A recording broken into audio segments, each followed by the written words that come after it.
seminar dengan tema membangun sinergisitas dakwah menghadapi tantangan global saya akan dibuka.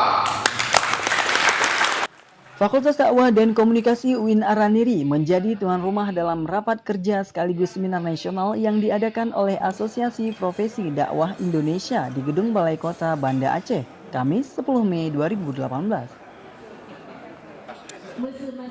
Wakil Wali Kota Banda Aceh dalam sambutannya mengatakan, kehadiran para pegiat dakwah dari seluruh Indonesia memberi energi dan semangat bagi kelangsungan dakwah.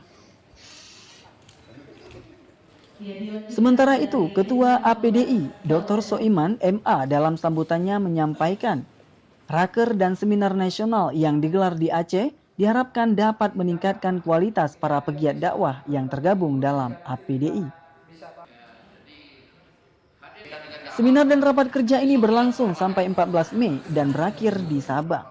Dari Banda Aceh, Adam Frameyuda melaporkan untuk Wasata TV.